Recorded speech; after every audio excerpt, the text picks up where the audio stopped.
मैं पहले जॉन आपसे बात का आगाज़ करना चाहता हूँ। आप बताइएगा इस वक्त सिचुएशन जो है ईरान के अंदर। हम ये सुन रहे थे कि मुज़ाकरात के लिए ईरान की टीम पाकिस्तान आएगी, लेकिन वो नहीं आ रहे और उनके कुछ तहफ़्फ़ुज़ात हैं।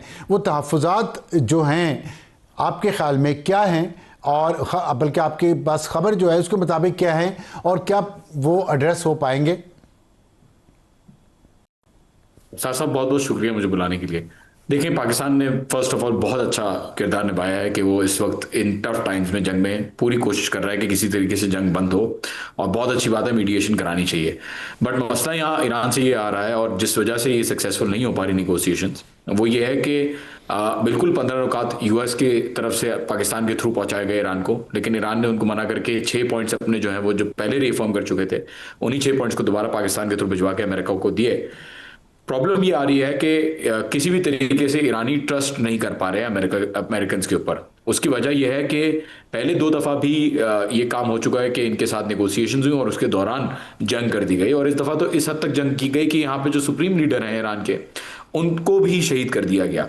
तो मेरे पास जो खबर है, और ये स्टेटमेंट जो दिया ईरान ने, जिस ऑफिशियल ने ये स्टेटमेंट दिया है, उन्होंने ये भी कहा है, साथ साथ 3 चीजें कही उन्होंने कि ये यूनाइटेड स्टेट्स क्यों कर रहा है ये निगोशिएशंस। पहली चीज ये है कि they want to be seen as the peace makers, मतलब ट्रम्प को एक पीस मेकर की शक्ल दिखानी है, उसको अपनी जो है वो इज्जत बचानी है उस सेंस में। दूसरी रीजन, ऑयल प्राइसेस को कंट्रोल करने के लिए, ताकि ऑयल प्राइसेस को कंट्रोल किया जाए।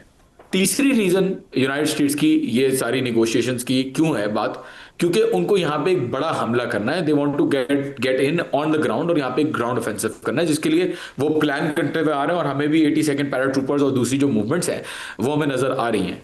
तो फंडामेंटली स्पीकिंग, आपने बिल्कुल बहुत अच्छा तज्जिया दिया, और आपने खबर दी कि इनकी जो स्टॉक पाइल्स हैं वो खत्म हो रहे हैं, ना सिर्फ टोमाहॉक मिसाइल्स के बल्कि इंटरसेप्टर्स के।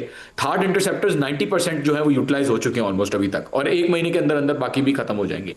पेट्रियट भी जो है वो ओवरवेलमिंग अमाउंट के अंदर यूज हो चुके हैं, और काफी सारे सिस्टम्स को डिस्ट्रॉय भी किया जा चुका है।